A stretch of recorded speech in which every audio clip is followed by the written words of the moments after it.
নমস্কার বন্ধুরা, কেমন আছো সবাই? আশা করছি তোমরা সবাই ভালো আছো। আমরাও ভালো আছি।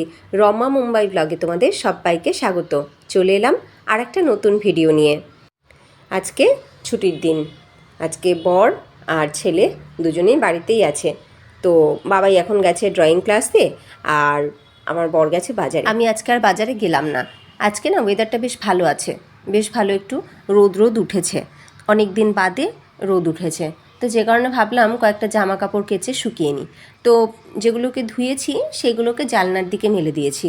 আমার ওই দিকটাতেই তো রোদ পড়ে, ওইটা হচ্ছে পশ্চিমের সাইড, তো ওই দিকটাতে রোদ থাকে। আর এই ব্যালকানির দিকটা হচ্ছে নর্থের সাইড, তো এই দিকটাতে একটু রোদ ঠোদ কিচ্ছু পড়ে না। তো এই যেগুলো তুলছি এগুলো দুদিন আগের কাঁচা ছিল, তো সেইগুলো শুকিয়ে গেছে, এখন সেইগুলোকে তুলে নিচ্ছি। আর যেগুলো জানলার দিকে মেলেছি ওইগুলো যেটুকু শুকোক, মানে বৃষ্টি আসার আগে পর্যন্ত, যদি বৃষ্টি চলে আসে ওইগুলোকে তুলে এনে আবার এখানে দিয়ে রাখবো। তো যে কারণে এইগুলো শুকিয়ে গেছে বলে তুলে নিচ্ছি। সকালবেলাটা এত ব্যস্ত থাকি, এত কাজ থাকে আমাদের সবারই সকালবেলাটা, যে সত্যি কোথাও বেরোনোটা খুব মুশকিল হয়ে যায়। তো আজকে বাজারে না গিয়ে বরঞ্চ আমি ঘরের বেশ কিছু কাজ কমপ্লিট করলাম। ওর সাথে বাজারে গেলে না অনেক ঘন্টা আমার ওখানেই চলে যায়। তারপরে এসে সে বাজার গুছিয়ে রেখে তারপরে রান্নাবান্না শুরু করা, তো আমার অন্য কাজগুলো আর হয়ই না। তার থেকে ভালো ও বাজার করে আনুক, আর সেই ফাঁকে আমি ঘরের সমস্ত কাজ গুছিয়ে রেখে ফ্রি থাকি। ও আসলেই রান্নাটা শুরু করে দেবো।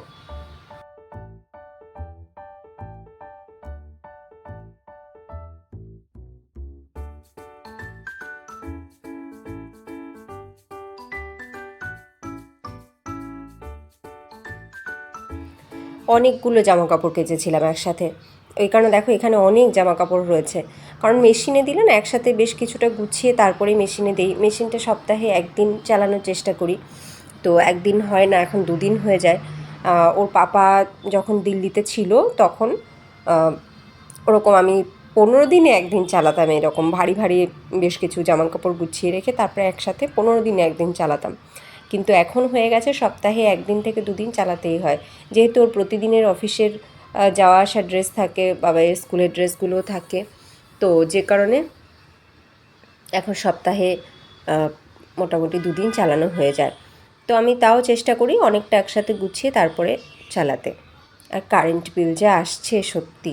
গত 3 বছর আমি মানে মুম্বাই আসার পর থেকে দেখেছি, যখনই বৃষ্টিটা পড়তে শুরু করে তখন থেকে আর কিন্তু ঘরে এসি চালানোর দরকারই পড়ে না। কিন্তু এই বছর জানি না কেন এখনও পর্যন্ত এসি চালাতে হয়। বৃষ্টি তো হলো, ভালোই হলো, কিন্তু তবুও আমার মনে হয় আমি এখানে আসার পর থেকে, মুম্বাই আসার পর থেকে যে বৃষ্টি দেখেছি, এই বছর মুম্বাইয়ে তত বৃষ্টি হয়নি। এই বছর অন্যান্য জায়গাতে সব জায়গাতে বৃষ্টি হয়েছে, কিন্তু মুম্বাইয়ে প্রতি বছরের তুলনায় তুলনামূলক একটু কম বৃষ্টি হয়েছে আমার মনে হয়। কারণ আমি ওই এসি চালানো থেকে টের পাই। আমার গত 3 বছর যেই বৃষ্টিটা পড়তে শুরু করেছে তবে থেকে আমার এসি চালানো বন্ধই ছিল পুরো। এসিটা সিজনে বোধহয় 1 থেকে 1.5 মাস এসি চালাতে হয়েছিল। আর এই বছর এসি মানে রেগুলারলি চললো, এখনও পর্যন্ত চলে। জানি না গরমটা এবছর কমলোই না, গরমটা সমানই রয়ে গেল একদম। তো যে কারণে কারেন্ট বিলটা কিন্তু প্রচুর আসছে, প্রচুর কারেন্ট বিল আসছে। তো আমি যবে থেকেই ওয়াশিং মেশিন নিয়েছি তবে থেকে ওয়াশিং মেশিনটা খুব কম চালানোর চেষ্টা করি, একসাথে অনেকটা গুছিয়ে তারপরেই চালানোর চেষ্টা করি। আর এখনই কারেন্ট বিল দেখে তো আরও তো যাই হোক, দেখতে পাচ্ছ বেলুনগুলো রয়েছে, সে বাবানের জন্মদিনের বেলুন কিন্তু এইগুলোকে ওই ছাদের থেকে নিয়ে এসে, মানে বাবাই কিছুতে এগুলোকে ফাটাতে দেবে না, নষ্ট হতে দেবে না। তো আমারও ভালো লাগে না ফাটিয়ে নষ্ট করতে, তো নিয়ে এসে এরকম ঝুলিয়ে রেখে দিয়েছিলাম। এখনও পর্যন্ত ভালো আছে, দেখো নীল বেলুনের থোকাটা এখনও বেলুনগুলো ভালো আছে। আর এই পাশে ইয়েলো এবং ব্ল্যাকের যে থোকাটা সেটা একটু ছোট ছোট হয়ে গেছে, দেখতে আঙুরের থোকার মতো লাগছে, বেশ ভাল লাগে। এখন সবগুলো ছোট ছোট হয়ে গেলে খুলে তারপরে ফেলে দেবো। তো যাই হোক, এখন আমার জামা কাপড়গুলোকে সব গুছিয়ে নিই। এই কেচে ধুয়ে আনার পরে একটা বড় কাজ থাকে সব আবার গুছিয়ে রাখা। দেখো আমার বিছানার কি অবস্থা হয়ে রয়েছে। এই কারণেই আমি বাজারে যাইনি, যে তুমি বাজারে যাও, এদিকে বাবাইও ড্রয়িং ক্লাসে গেছে, সেই ফাঁকে আমি পুরো ঘরটা একটু গুছিয়ে নিই।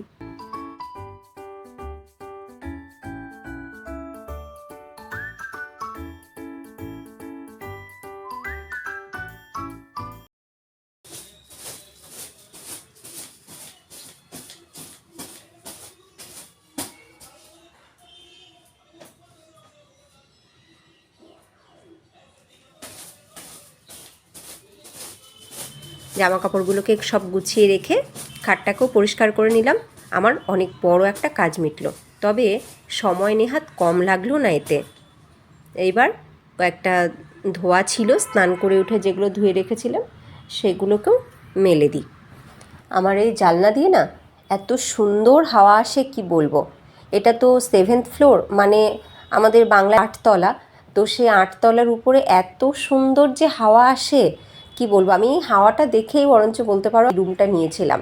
তারপরে আমার এই জানলা থেকে যে ভিউটা দেখা যায়, যে সূর্যাস্তটা দেখা যায়, এইগুলোকে দেখেই আমি এই রুমটা নিয়েছিলাম। সিরিয়াসলি বলছি, তখন তো এই হাওয়াটা আমার এত ভালো লেগেছিল, আর এখনও হাওয়াটা আমার ভালো লাগে, কিন্তু মাঝে মাঝে বিরক্তও লাগে। এত হাওয়া আসে, আমার ঘরের জিনিসপত্র সব উল্টেপাল্টে পড়ে যায় জানো না, যে কারণে জানলাটা আমি খুলতেই পারি না। জানলাটা মানে বাইরের ভিউটা যদি দেখতে হয় তো জানলা বন্ধ করে রেখে বাইরের ভিউ দেখি, খুলতে পারি না। এত হাওয়া আসে, এত হাওয়া আসে, মানে তোমাদের শুনতে মনে হচ্ছে যেন বাড়িয়ে বলছি, কিন্তু একটু বাড়িয়ে বলছি না। আমি এই জানলাটা একটুখানি খুলে রাখি, মানে 4 আঙুল মতন যদি জানলা খুলে রাখি, সেই জানলা থেকে যা হাওয়া আসে ওইটুকুনি ফাঁক থেকে, সেটাই এনাফ। এর বেশি জানলা খোলার দরকারই পড়ে না। যে বোতল দিয়ে ফ্লাওয়ার ভাসটা আমি ডিআইওয়াই করেছিলাম, সেই ফ্লাওয়ার ভাসটা বারবার শুধু পড়তেই থাকে এই জানলা খুলে রাখলে। মানে এই যে একটু সময় আমি জানলাটা খুলে জামাকাপড়গুলো মেলছি, ওদিকে কিন্তু ফ্লাওয়ার ভাসটা পড়ে গেছে দুম করে, আর ওদিকে ক্যালেন্ডারগুলো উল্টে যায়, হালকা ফুলকা যে জিনিসগুলো ঘরের মধ্যে আছে সেগুলো দুমদাম করে পড়তেই থাকে।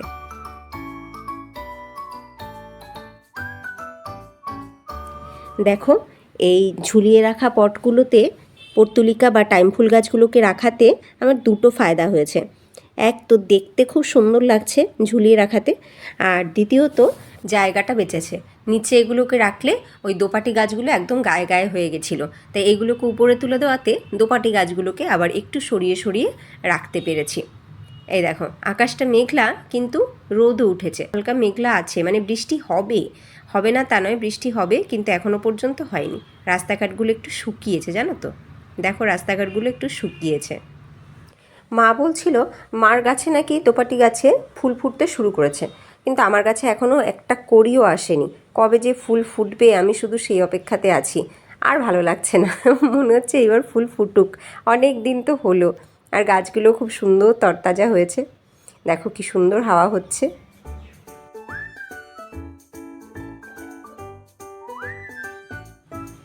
এইবার জানলা ঠালনা বন্ধ করে পর্দাগুলোকে দিয়ে দিই, আর তা না হলে ঘরটা এবার গরম হয়ে থাকবে। পর্দাগুলো দিয়ে রাখলে ঘরটা একটু তুলনামূলক গরমটা কম হবে। যদিও এই পর্দাগুলো হালকা, এতে সেরকম রোদ আটকায় না।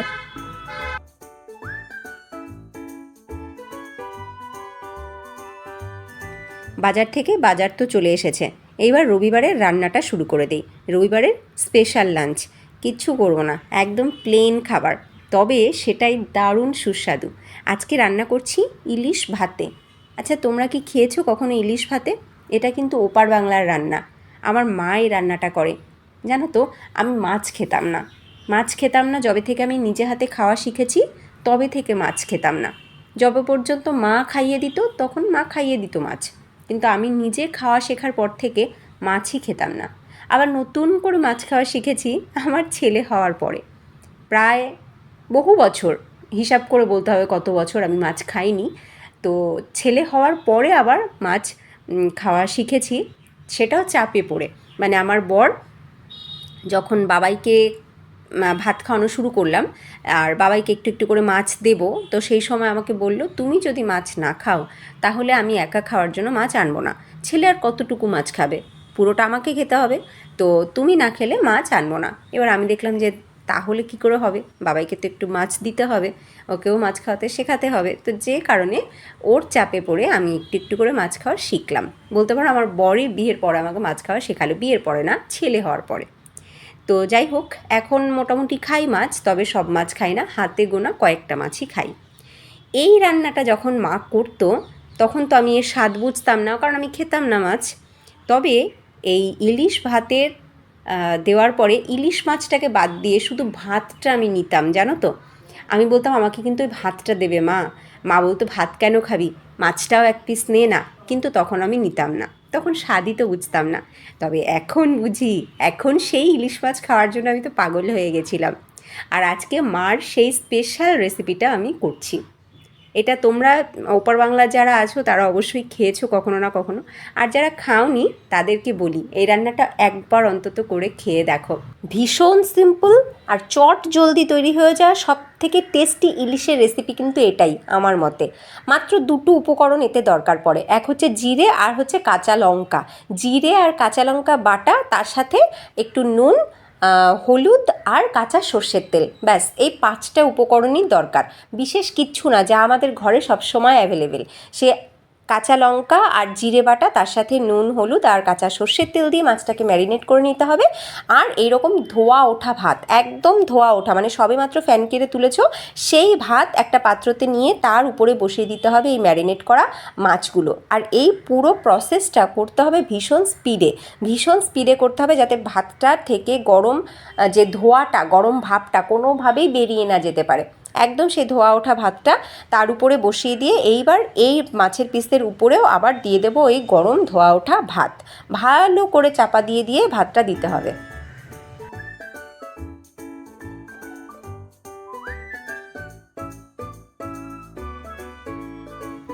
উপরে আর নিচে সমপরিমাণ ভাত দিয়ে এইবার এর উপরে একটা ঢাকনা দিয়ে, এই ঢাকনাটাও কিছু ভারী জিনিস দিয়ে চাপা দিয়ে রাখতে হবে। এইভাবে চাপা দিয়ে রেখে দিতে হবে 10 মিনিট, মিনিমাম 10 মিনিট, তাহলেই কিন্তু রেডি হয়ে যাবে। এবার খেতে বসা পর্যন্ত যেটুকু সময় লাগে সেটুকু সময় পর্যন্ত ঢেকে এইভাবেই রেখে দিতে হবে।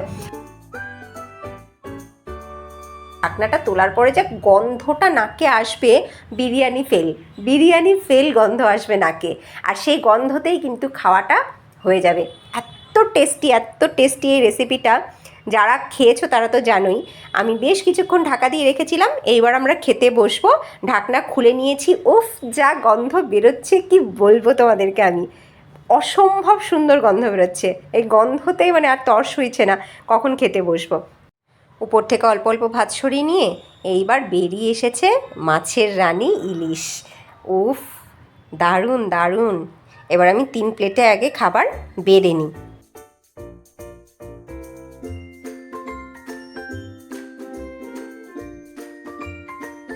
ইলিশের যে মশলা মাখিয়েছিলাম সেই মশলার যে টেস্ট এবং যে ফ্লেভার পুরোটা ভাতের সাথে মিশে গেছে। এবার ইলিশের গায়ে যে মশলা মাখানো রয়েছে সেই মশলা দিয়ে ভাতটাকে শুধু একটু মেখে নিতে হবে। দারুণ টেস্টি। দুপুরবেলা জমিয়ে খাওয়া দাওয়ার পরে 3 জনে বসে একটুখানি মুভি দেখছিলাম। এবার ওরা ওদের মতন ঘরে রয়েছে আর আমি চলে এসেছি একটুখানি ঘুরতে বললে ভুল বলা হবে। আসলে দুর্গাপুজো একদম দোরগোড়ায় দুর্গাপুজো। এই মাসটা গিয়ে পরের মাসেই কিন্তু পুজো, মানে পুজোর এখন কাউন্টডাউন শুরু হয়ে গেছে। আর আমরা বাঙালিরা দুর্গাপুজো মানেই তো একটা আলাদা ব্যাপার, মানে আমাদের সর্বশ্রেষ্ঠ উৎসব শুধু না, আমাদের একটা ইমোশনস হচ্ছে দুর্গাপুজোকে ঘিরে আমাদের সারা বছরের নানান রকমের প্ল্যানিং থাকে। তো সেই পুজো আসছে আর আমরা বাঙালিরা উচ্ছ্বাসিত হয়ে পড়বো না, আমরা বাঙালিরা কিছু করতে শুরু করবো না, প্ল্যানিং করতে শুরু করবো না, তা কি হয়? তো সেটাই চলছে কিন্তু মুম্বাইয়েও। আমরা যতই মুম্বাইয়ে বসে থাকি না কেন, আফটারঅল আমরা বাঙালি। তো আমাদের সেই আমাদের শ্রেষ্ঠ উৎসব দুর্গাপুজোর জন্য আয়োজন বা প্রস্তুতি সেটা চলছে। কি চলছে এখানে চলছে ডান্সের প্র্যাকটিস।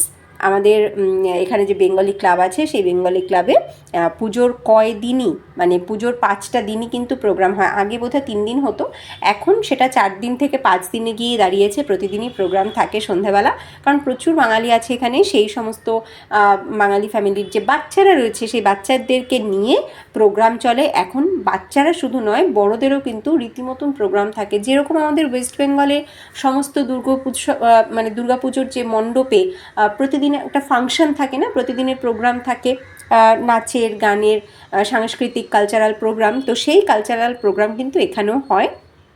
তো দেখো এখানে এই ডান্সের প্র্যাকটিস চলছে। এবার আমিও এসেছি, মানে আমাকেও ডেকে আনা হয়েছে কিন্তু এই নাচে যোগ দেওয়ার জন্য। কিন্তু আমি এদের যা নাচ দেখলাম, মানে এরা দুদিন আগে থেকে করছে, আমাকেও দুদিন আগেই আসতে বলেছিল, কিন্তু ওই যে শরীরটা একটু দুর্বল ছিল বলে আমি আসিনি। তো আজকে আমি এসেছি, কিন্তু এসে এদের নাচ দেখার পরে আমার মনে হচ্ছে আমি একদমই এখানে নইব মানে আমি পারবই না। এরা অনেকটা তুলে ফেলেছে নাচটা। এবার এদের মাঝখানে যদি আমাকে এন্ট্রি দেওয়া হয় তাহলে আমি তো তুলতে পারবো না, আর এদেরও বিগড়ে যাবে সব কিছু। ওই কারণে আমি বললাম যে না, আমি করবো না, ওদেরকে করতে দাও, এদের মধ্যে আমাকে একদমই অ্যাড করিও না, তাহলে মুশকিল হয়ে যাবে। তো আমি শুধু বসে দেখেইছি, কিন্তু আমি করব না। এই যে সোফায় বসে আছে ও হচ্ছে আমাদের টিচার, আমাদের থেকে বয়সে অনেক ছোট, আমাদেরকে আন্টি বলছে।